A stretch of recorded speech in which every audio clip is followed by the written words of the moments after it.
Hello students, and welcome back to our grades 3 to 5 writing class for abundant education.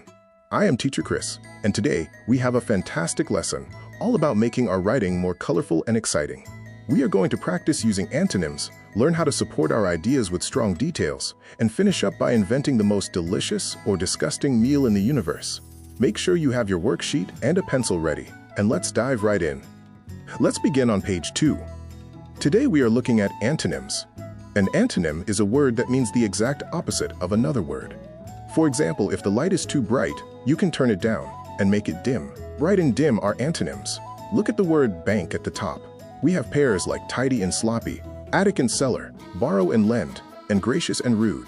For part A, read the word in the first column and draw a line to match it with its correct antonym in the second column. For example, you would draw a line connecting bright to dull. Then, for part B, use a colored pencil to shade in the two boxes that contain antonyms in each rectangle.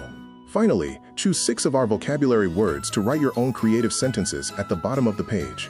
Pause the video here, complete page 2, and unpause when you are ready to continue.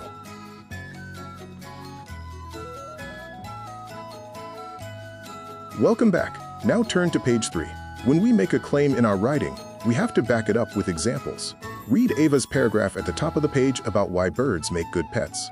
Ava shares 3 main ideas. Birds are smart, they are easy to take care of, and they don't take up much space or money. Your job is to look closely at her paragraph and write down the specific examples she gives for each idea in the chart. Once you finish that, it is time to brainstorm. Look at the My Ideal Pet web at the bottom of the page. If you could have any pet in the world, what would it be?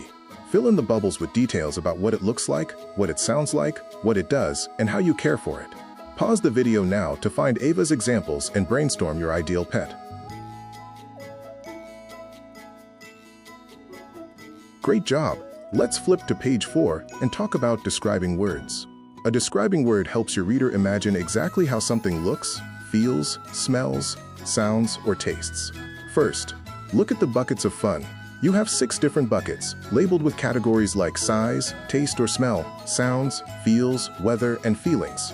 Write a list of exciting describing words on each bucket that fit the category. Then, move down to the At the Beach activity. You have 5 boring sentences. Your job is to make them interesting. Read the describing words inside the beach balls, like melting, bright, excited, crashing, new, large, younger, favorite, playful, and flying. Rewrite each sentence by adding those describing words to make the sentence pop. For example, the snow cone sat in the sun could become the melting snow cone sat in the bright sun. Pause the video to complete page 4.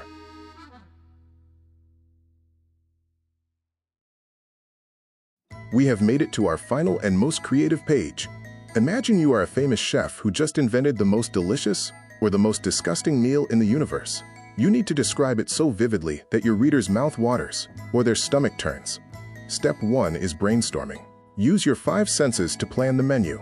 Write down what it looks like on the plate, the smell that hits your nose, the sound it makes when you chew it, and how it tastes and feels. Once you have your sensory details, we move to step 2, building the paragraph table. Remember how we build a strong paragraph. First, you need the tabletop, which is your topic sentence. Name your dish and tell the reader how amazing or gross it is. But a tabletop cannot float in midair. It needs sturdy legs to hold it up. Those legs are your supporting sensory details. Write 3 to 4 sentences using the ideas you brainstormed in step 1 to prove your topic sentence and make your table completely solid. Pause the video and have fun writing your ultimate taste test paragraph.